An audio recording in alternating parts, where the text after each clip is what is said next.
Hi guys, welcome to the series of Object Oriented Programming. So இன்றைக்கி நம்ம object oriented ப்ரோக்ராமிங்கில் என்ன topic பேச போகிறோம் அப்படின்னா இன்ஸ்டன்ஸ் வேரியபிள். ஸோ இன்ஸ்டன்ட் வேரியபிள்னால் என்ன, அப்புறம் கன்ஸ்ட்ரக்டர்ஸ் யூஸ் பண்ணி எப்படி வேல்யூஸ்லாம் பாஸ் பண்ணுறது அப்படிங்கிறத பார்க்க போகிறோம். ஸோ இது வந்து லாஸ்ட் வீடியோவோட கண்டினியூவேஷன் தான். ஸோ அது வந்து வீடியோ ரொம்ப லாங்காக இருக்கிறன்றதுனால நம்ம இதை செகண்ட் வீடியோவாக போஸ்ட் பண்ணுறோம். ஸோ ஃபர்ஸ்ட் நான் ஒரு கிளாஸ் க்ரியேட் பண்ணிக்கிறேன். ஸோ அதுலேருந்து நம்ம எக்ஸாம்பிள்ஸ் எல்லாம் பில்டு பண்ணலாம். ஸோ கிளாஸ்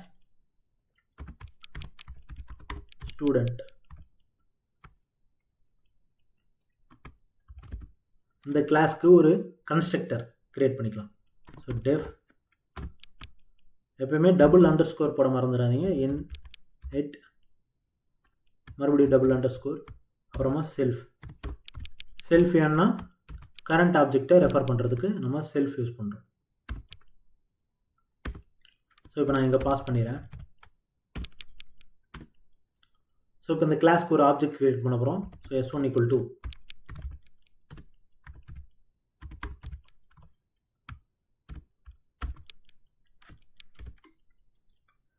ஸோ நான் ஒரு கிளாஸ் கிரியேட் பண்ணிட்டேன், கன்ஸ்ட்ரக்டர் கிரியேட் பண்ணிவிட்டேன், அந்த கிளாஸ்க்கான ஆப்ஜெக்டையும் கொடுத்துட்டேன். இப்போது நம்ம முன்னவே பார்த்த மாதிரி இந்த ஆப்ஜெக்ட்டுக்கு நம்ம இப்போ வேல்யூஸ்லாம் கொடுக்க போகிறோம்.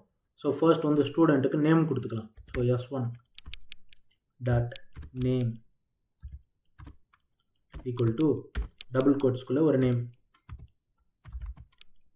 அரவிந்த் அப்படின்னு நம்ம கொடுத்துக்கலாம்.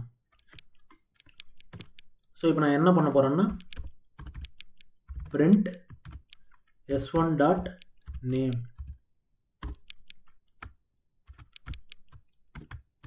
ஸோ இது என்ன அவுட்புட் கொடுக்கணும் ஆப்வியஸாக எல்லாருமே கெஸ் பண்ணியிருப்பீங்க. நம்மளுக்கு என்ன அவுட்புட் வரும்னா இந்த நேம் வந்து அவுட்புட்டாக வரணும். ஸோ இந்த அரவிந்த் அப்படிங்கிற நேம் வந்து நம்மளுக்கு அவுட்புட்டாக வரணும். அதை நம்ம இப்போ பார்க்கலாம். ஸோ பார்த்தீங்கன்னா நம்ம நினச்ச மாதிரியே அவுட்புட் வந்துருச்சு. ஸோ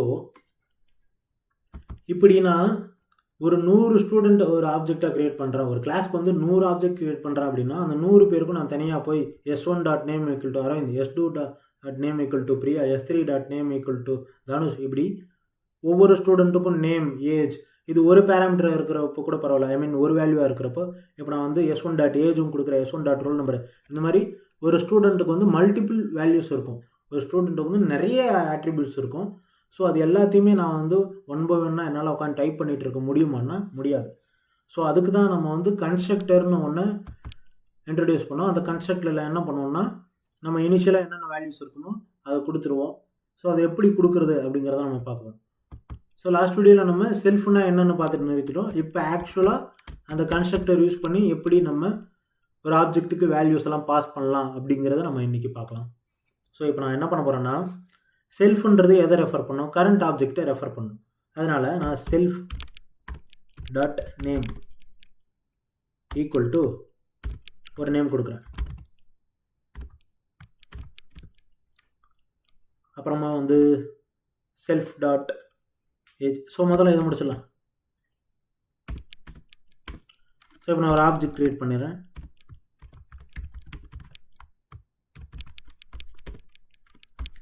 ஸோ இப்போ நான் S1ன்னு ஒரு ஆப்ஜெக்ட் க்ரியேட் பண்ணியிருக்கேன். இந்த ஆப்ஜெக்டை நான் பிரிண்ட் பண்ணுறேன். அதாவது எனக்கு இந்த ஆப்ஜெக்டுடைய நேம் வேணும். ஸோ இப்போ நான் நேம் பிரிண்ட் பண்ணிக்கிறேன். S1 dot name.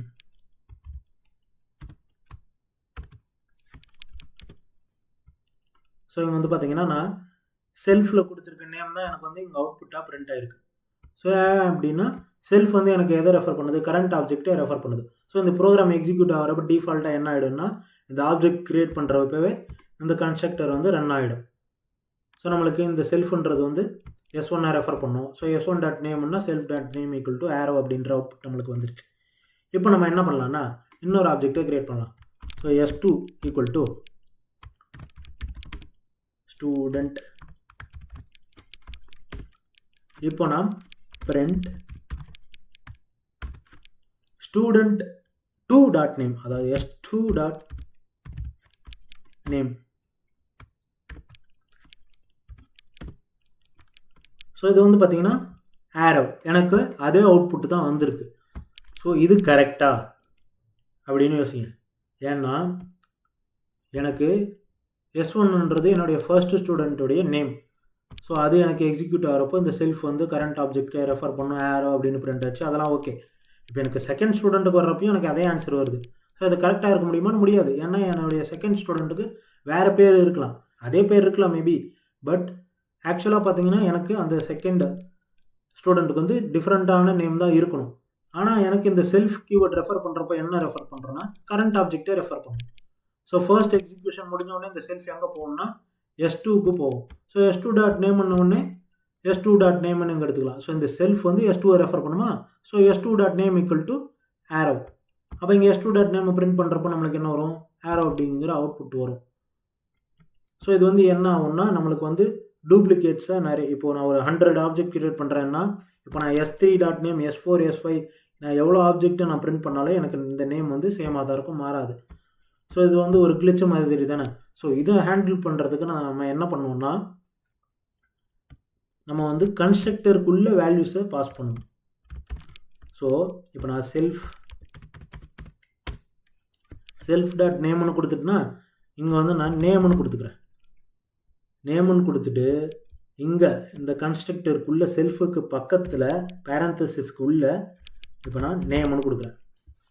ஸோ இப்போ என்ன ஆகும்னா இந்த நேம்ன்றது இங்கே இருக்கிற நேமை ரெஃபர் பண்ணும். ஸோ இதை நம்ம எப்படி எடுத்துக்கலாம், அந்த பேரந்தசிஸ்க்குள்ளே இருக்கு இல்லையா, இதை இந்த கிளாஸ் பேரந்தசிஸாக எடுத்துக்கலாம். ஸோ இந்த கிளாஸ்க்குள்ளே நான் இப்போ ஆர்குமெண்ட் பாஸ் பண்ண போகிறேன். ஸோ நான் இந்த கிளாஸ்க்குள்ளே என்னென்னலாம் பண்ணலான்னா இந்த கன்ஸ்ட்ரக்டருக்குள்ளே எனக்கு என்னென்னலாம் வேல்யூஸ் இருக்கோ அதை நான் இங்கே கொடுக்கலாம். இப்போ வந்து செல்ஃப் கமா நேம். ஸோ நேம்னா நம்மளுக்கு என்ன நேம் வேணுமோ அதை நான் கொடுத்துக்கணும். எக்ஸ்ப்ளனேஷனுக்காக நான் சும்மா நேம் அப்படின்னு கொடுக்குறேன். ஸோ இங்கே இருக்கிற என்ன வேல்யூஸ்லாம் இருக்கோ அதை நம்ம இங்கே கொடுத்துக்கலாம். ஆனால் இந்த செல்ஃப்ன்றது எதை ரெஃபர் பண்ணுது, ஆப்ஜெக்டை ரெஃபர் பண்ணுது. அது ஒரு வேரியபிளோ இல்லை வேல்யூவோ கிடையாது. ஸோ அதனால நம்ம வந்து செல்ஃபை எடுத்துடலாம். ஸோ அடுத்தது எனக்கு மிச்சம் இங்கே என்ன இருக்குன்னா நேம் இருக்குது. ஸோ இந்த நேமில் நான் என்ன கொடுக்கலான்னா இங்கே நம்ம வேல்யூஸ் கொடுக்க போகிறோம். ஸோ இந்த நேம்ன்ற ஒரு வேல்யூக்கு நம்ம வந்து பேர் கொடுக்க போகிறோம். ஸோ நான் வந்து ஆரோ அப்படின்னு நான் கொடுத்துக்கிறேன். ஸோ நேம்ன்றது ஒரு ஸ்ட்ரிங் இன்புட்னால நம்ம டபுள் கோட்ஸ்குள்ளே கொடுத்துருக்கோம். ஸோ இப்போ என்ன ஆகுதுன்னு பார்க்கலாம். ஸோ இப்போ நான் பிரிண்ட் பண்ணுறேன். எனக்கு வந்து பார்த்தீங்கன்னா S1 டாட் நேம்னு நான் கொடுத்ததுனால எனக்கு ஆரோ அப்படின்னு பிரிண்ட் ஆகிடுச்சு.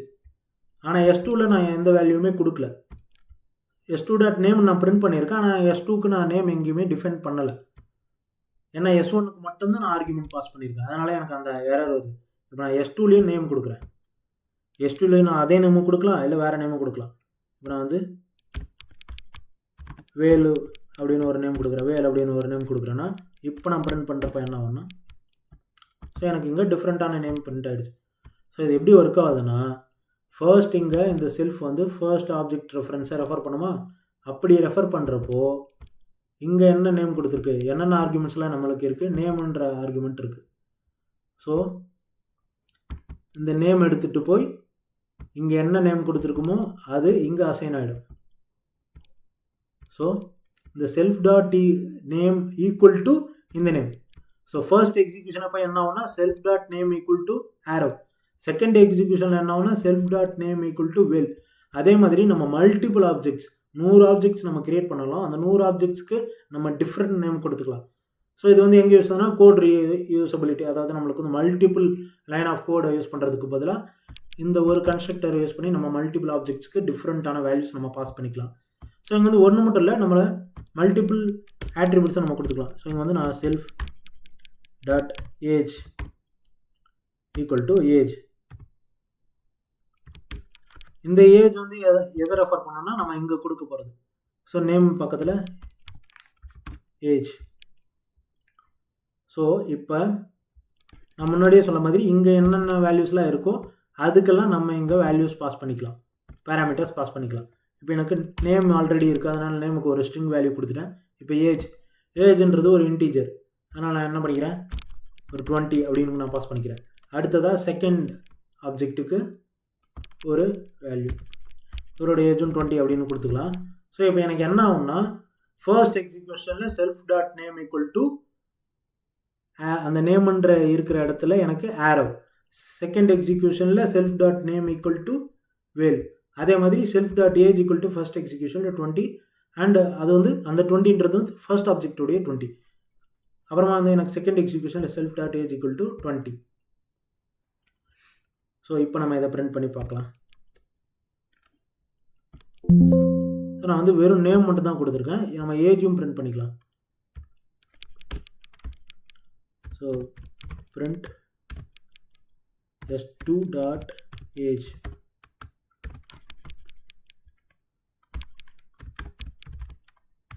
Print s2 dot age.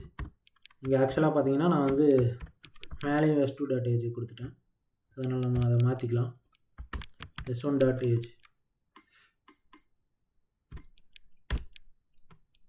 So இங்கே வந்து பார்த்தீங்கன்னா ஆரோவுக்கு 20 வயசு, வேலுக்கு 20 வயசு. ஓகேவா?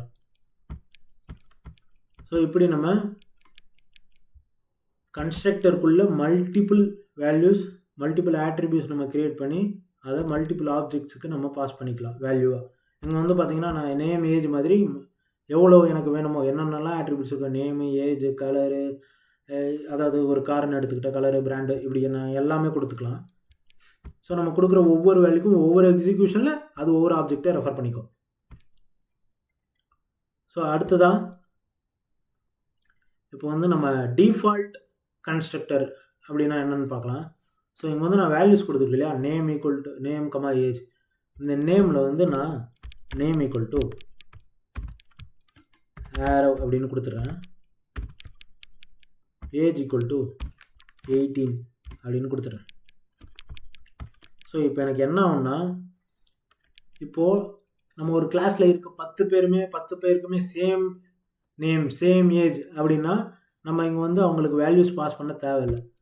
அதாவது ஒரு வேல்யூ வந்து எல்லாருக்குமே சேமாக இருக்கிற பட்சத்தில் நம்ம அவங்களுக்கு தனித்தனியாக கொடுக்க வேண்டிய அவசியம் இல்லை. இங்கே நான் போய் ஆரோ 20 வேல் 20 அப்படின்னு கொடுக்க வேண்டிய அவசியம் இல்லை. எல்லாருக்குமே சேம் நேமாக இருந்துச்சு அப்படின்னா நம்ம வந்து எந்த வேல்யூஸுமே பாஸ் பண்ண வேண்டிய அவசியம் இல்லை. ஃபார் எக்ஸாம்பிள் இங்கே நான் s1 ஈக்குவல் டு ஸ்டூடெண்ட் அப்படின்னு கொடுத்துட்டேன். எந்த ஒரு நேமுமே நான் பாஸ் பண்ணல. ஆனால் நேமை நான் பிரிண்ட் பண்ணுறேன், ஏஜை நான் பிரிண்ட் பண்ணுறேன். அதே மாதிரி ஆனால் இங்கே s2 ஸ்டூடெண்ட்டுக்கு ஆப்ஜெக்ட், செகண்ட் ஆப்ஜெக்ட்டுக்கு நான் வேல் அண்ட் 20ன்னு நேமும் ஏஜும் நான் ஸ்பெசிஃபை பண்ணி பாஸ் பண்ணியிருக்கேன். ஸோ இப்போ என்ன ஆகுதுன்னு பார்க்கலாம். ஸோ இங்கே வந்து பார்த்தீங்கன்னா நம்மளுக்கு ஆரோ 18 வேல் 20. ஸோ செகண்ட் ஆப்ஜெக்ட்டுக்கு நான் கொடுத்தது எனக்கு வந்துருச்சு. ஃபர்ஸ்ட் ஆப்ஜெக்ட்டுக்கு என்ன வந்திருக்குன்னா டிஃபால்ட் வேல்யூஸ். ஸோ இங்கே வந்து பார்த்தீங்கன்னா நம்ம எந்த வேல்யூஸுமே பாஸ் பண்ணலை அப்படின்னா அது டிஃபால்ட் வேல்யூவை எடுத்துக்கும். ஸோ இப்போ வந்து பார்த்தீங்கன்னா இப்போ ஐடி டிபார்ட்மெண்ட் அப்படின்னா அந்த டிபார்ட்மெண்ட்டில் இருக்க 500 பேருக்குமே வந்து டிபார்ட்மெண்ட் என்னவாக இருக்குன்னா ஐடி தான். ஸோ அதை வந்து நம்ம ஒவ்வொருத்தருக்கும் தனித்தனியாக பாஸ் பண்ண வேண்டிய அவசியம் இல்லை. ஸோ எல்லாருக்குமே சேம் டிபார்ட்மெண்ட் தான் வரப்போகுது. ஸோ அந்த மாதிரி நேரத்தில் வந்து நம்ம இந்த மாதிரி டிஃபால்ட் கன்ஸ்ட்ரக்டரை யூஸ் பண்ணிக்கலாம். அதாவது டிஃபால்ட் இன்ஸ்டன்ட் வேரியபிள் எது வேணால் சொல்லிக்கலாம். ஸோ இங்கே இன்ஸ்டன்ட் வேரியபிள்னால் என்ன நான் சொல்லியிருப்பேன்னு நினைக்கிறேன். அப்படி நீங்கள் கவனிச்சுக்கோங்க. ஸோ ஒரு ஆப்ஜெக்ட்டுக்கு நம்ம கொடுக்குற வேல்யூ தான் இன்ஸ்டன்ட் வேரியபிள். அதாவது இங்கே s1ன்ற ஆப்ஜெக்ட்டுக்கு நான் என்ன வேல்யூ கொடுத்துருக்கேன், ஆரோ. s2ன்ற வேரியபிளுக்கு s2ன்ற ஆப்ஜெக்ட்டுக்கு நான் வேல் அப்படிங்கிற நேம் கொடுத்துருக்கு இல்லையா. ஸோ இதுதான் வந்து இன்ஸ்டன்ட் வேரியபிள். ஒவ்வொரு ஆப்ஜெக்ட்டுக்கும் ஸ்பெசிஃபை பண்ணப்பட்டிருக்க வேரியபிள் தான் நம்ம வந்து இன்ஸ்டன்ட் வேரியபிள் அப்படின்னு சொல்லுவோம், இன்ஸ்டன்ஸ் வேரியபிள். ஸோ இப்படி தான் வந்து பார்த்திங்கன்னா ஒரு கன்ஸ்ட்ரக்டரை யூஸ் பண்ணி நம்ம வேல்யூஸ் பாஸ் பண்ணுவோம். ஸோ இது யூஸ் பண்ணுறதுனால என்ன ஆகுதுன்னா, இப்போ நேம் ஏஜ்னு நான் கொடுத்துட்டேன்.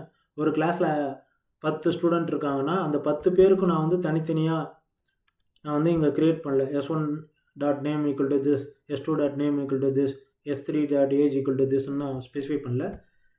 இங்கே நேமும் ஏஜும். ஸோ 10 ஸ்டூடெண்ட்டுக்கு எனக்கு என்ன தேவை, 10 ஸ்டூடெண்ட்டுக்கும் நேம் தேவை, 10 ஸ்டூடெண்ட்டுக்கும் ஏஜ் தேவை. அதனால் அது ரெண்டையுமே நான் இங்கே கன்ஸ்ட்ரக்டருக்குள்ளே கொடுத்துட்டேன். வெளியில் அதோடைய வேல்யூஸை நான் பாஸ் பண்ணிக்கிறேன். s1 dot name equal to this நான் தனியாக ஸ்பெசிஃபை பண்ணாமல் அந்த ஸ்டூடெண்ட்டு கிளாஸ்க்குள்ளேயே நான் ஸ்பெசிஃபை பண்ணிக்கிறேன்.